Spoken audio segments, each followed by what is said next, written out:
The Republic of the Philippines is one of the most exciting places on Earth to be a truck driver.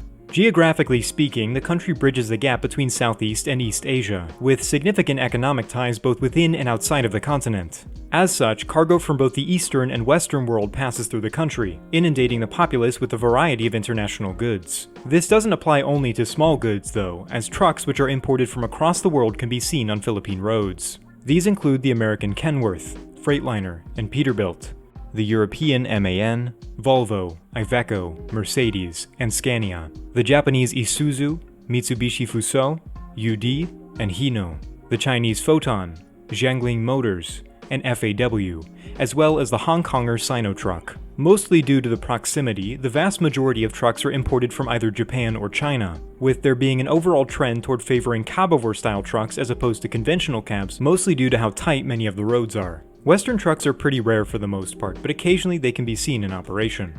In terms of truck classifications, the Philippines breaks down their trucks into two categories. Class 2 trucks are unarticulated and are generally used for shorter trips, whereas Class 3 trucks are full-sized articulated semis and are very popular for the hauling of shipping containers.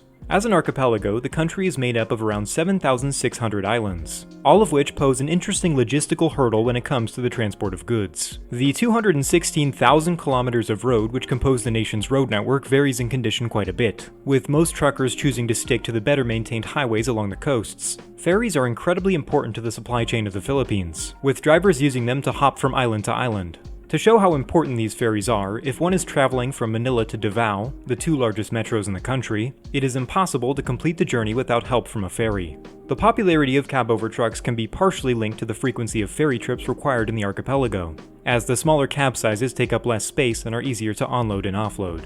Outside of main highways, road conditions are more often than not subpar. The Philippines ranks 87th in the world for road quality, sitting right between Laos and Trinidad and Tobago. Just under 28% of these roads are paved, the remainder being dirt or gravel. But thankfully for truckers, 72% of the country's highway network is paved and maintained. However, government funding has been lacking when it comes to road infrastructure, and the overall condition of the network is still quite poor, with potholes or other signs of wear apparent on many roads. One of the largest hurdles for the nation's truck drivers, and partially the reason behind the lacking quality, is the weather. The geological makeup of the Philippines, combined with their varying topography, makes landslides common, especially during the wetter months. According to the government of the Philippines, somewhere around 80% of all land is prone to landslides under the right conditions. These events can wipe out roads for extended periods of time and require substantial work to rebuild.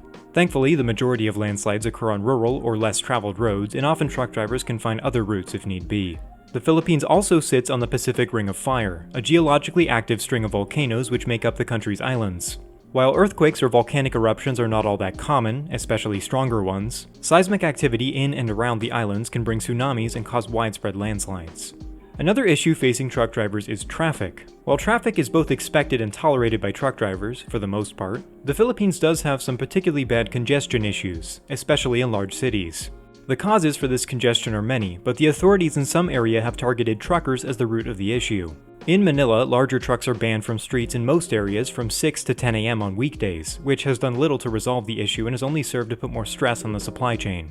Realistically, the traffic issues stem from the frequency of two-lane roads, lack of urban planning, and underqualified traffic management officials. Similar to other countries I've covered, it's very common to see drivers operating in teams of two, one sleeping while the other drives. As a country with no formal truck stops, many drivers take breaks along the side of the road, or when they're stuck on ferries. The main domestic economic sectors in the Philippines are agriculture, forestry, and fishing. All of these industries require trucks in order to function, especially when product is being exported. Similar to Jamaica, the Philippines is a country with a high rate of drivers leaving the country to find work abroad, mostly in Europe, Australia, and the United States. The future of Philippine trucking is uncertain at the moment, as the years which have followed the pandemic have led to a significant decline in independently owned and operated trucks, condensing the market into a few large businesses which are paying lower wages. However, this doesn't mean that Filipino truckers are met with great wages when they arrive abroad. In Europe, for example, Filipino, along with other migrant truckers, usually are employed by companies operating out of Eastern Europe that drive primarily in Western Europe. This is done to skirt around paying their drivers higher wages. While this is an issue that affects many more drivers than just Filipinos, I thought that it was important to mention this as this form of exploitation is hardly talked about.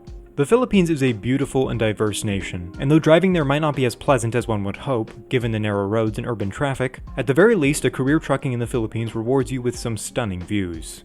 Thanks for watching, and huge shout out to user MIDI37 from the channel Discord, linked in description, for much of the information in this video. It could not have been made without their help. Thanks again, and goodbye.